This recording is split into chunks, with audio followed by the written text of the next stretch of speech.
Salut tout le monde, j'espère que vous allez bien. Bienvenue sur Podcast Magazine. Aujourd'hui, on retrouve Chirine et Gabriel. Salut tous les deux, ça va? Salut Jean-Pierre, bah écoute ça. Eh ben super. Aujourd'hui, on va aborder... Alors comment dire, c'est pas un thème grave, mais on a quand même réussi à trouver un thème où Chirine et Gabriel ne sont absolument, mais alors absolument pas d'accord. On va parler de la chasse. Alors je vous explique. La question est simple. C'est Chirine qui va commencer parce qu'on est galant. La chasse est-elle dangereuse? La chasse devrait-elle être interdite? La chasse devrait-elle être réglementée d'une autre façon? Chirine. Oui et oui. Alors, pour moi, la chasse, c'est la chose la plus inutile. Vraiment, c'est... En fait, j'ai pas compris l'intérêt de la chasse. J'ai pas compris. C'est quoi le but de tuer des animaux sans aucun objectif pour après les afficher comme des trophées? Regarde, moi j'ai tué ça, et j'ai tué ça, et j'ai tué ça. En fait, c'est un délire d'assassin, je suis désolée. Hein. Imagine un être humain qui fait la même chose avec des êtres humains. Bah regarde, moi j'ai tué cette personne. C'est ce qui se passe souvent. Hein. Je veux dire, il y a des assassins quand même sur Terre. Ces gens-là, ils méritent la prison. Je suis désolée, mais pour les animaux, c'est à peu près la même chose. Ok, certes, les animaux, c'est pas des êtres humains, mais c'est quoi l'intérêt de tuer pour le plaisir? Ce sont des êtres vivants. Pour toi, les chasseurs sont des criminels? J'ai bien résumé le truc? Je dirais pas... J'ai pas envie d'être trop... Bon, assassin. Extrémiste dans mes propos, parce que tu vois, à côté... je fais partie de ces gens qui mangent des animaux morts, tu vois, donc... ce serait culotté de les juger comme ça, mais je trouve que ce qui est dommage, c'est de tuer sans aucun objectif, en fait, pour le plaisir, et de trouver du plaisir, justement, à finir la vie d'un animal. Quoi. Alors, on va voir s'il n'y a aucun objectif, et on va voir si Gabriel est d'accord avec toi. Gabi. Merci Jean-Pierre. Alors, je tiens à te répondre directement. En effet, il y a un objectif à la chasse. Il ne faut pas confondre la chasse et la chasse intensive. Je m'explique. La chasse, c'est d'abord et avant tout pour réguler la faune et la flore. Moi-même, en tant que fils d'ex-chasseur, mon père ne chasse plus, je parle surtout des sangliers qui ont tendance à défoncer tout ce qui se trouve devant leur passage. Alors, Gabriel, 2 secondes. Chirine, juste sur cet argument-là, t'es un petit peu d'accord ou non, non? Mais je vais bien l'entendre, mais est-ce que les chasseurs, quand ils sortent de chez eux, ils se disent « Bon, allez, moi, je vais réguler la faune et la flore parce que je suis un héros et je fais ça pour la société Alors, la chasse, avant d'être un métier pour certains, c'est d'abord et avant tout une passion. C'est un art, c'est un sport, notamment. C'est la culture aussi. En Europe, beaucoup... Oh, Gabriel, tu sais que je t'aime bien, mais Bon, attends, j'avoue que... Je vais découper. Non, avant de découper, je peux pas tout laisser passer, parce qu'il y a des limites à tout. Je suis d'accord avec Chirine, donc pour une fois, je suis pas d'accord avec toi. La chasse, c'est un sport. Le 100 mètres, le 110 mètres haies, le saut en hauteur, ça c'est un sport. La chasse, j'ai plus de doutes. Maintenant, alors en effet, la régulation, oui, là je suis d'accord à 100%. Le problème des sangliers, oui, je suis d'accord à 100% parce que c'est dangereux, d'accord, mais que le papa chasseur explique aux gamins de 12-13 ans comment il faut faire, comment il faut tirer, et que ça devienne pour lui un plaisir. J'avoue que là, je suis un tout petit peu moins d'accord. Je rejoins Chirine sur le fait même si je serais un peu moins extrémiste qu'elle, je la rejoins sur le fait que non, c'est pas un sport. Et oui, ça sert au niveau de la régulation, mais on doit pouvoir trouver une loi pour ça. Alors, sur ce point-là, bon, c'est vrai que le père qui explique à son enfant comment se servir d'une arme, là, je suis tout à fait d'accord avec vous.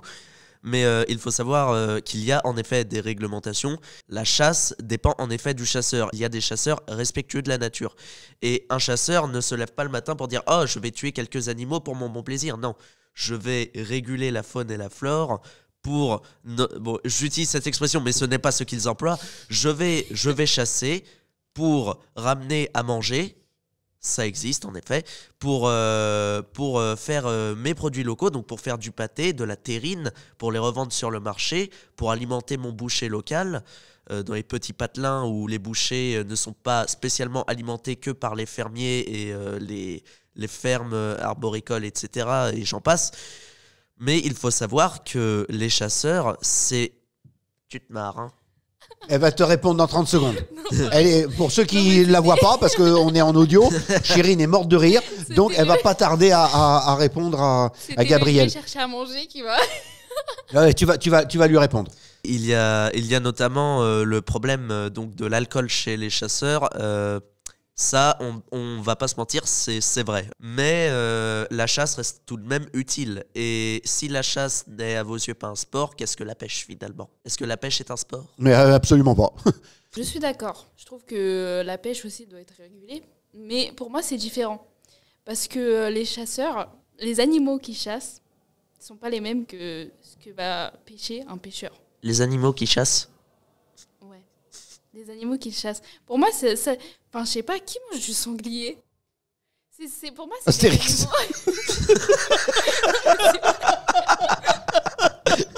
J'y pensais.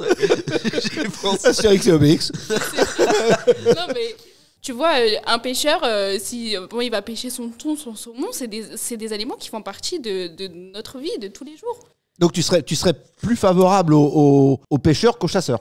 Plus favorable dans le sens où je sais que ce qu'ils font, c'est utile. Je sais que c'est des animaux. Oui, mais Gabriel te c'est disait des que les poissons chasseurs, pour- c'est utile aussi. La régulation. Je trouve que Si c'est on arrête, s'il n'y a aucun... Alors, je vais quand même être un tout petit peu d'accord avec lui. S'il n'y a aucune chasse, Ouais. ça va être infernal. Non, je sais, mais je trouve qu'il y en a beaucoup trop. Et je trouve que c'est pas bien fait. Et que, justement, tu parles d'objectifs qui sont nobles, mais je ne connais aucun chasseur qui a ces objectifs en tête. J'en connais beaucoup, crois-moi. Moi, j'en connais aucun, honnêtement, j'en connais aucun. Prenons un exemple euh, concret. Nous sommes actuellement dans une métropole.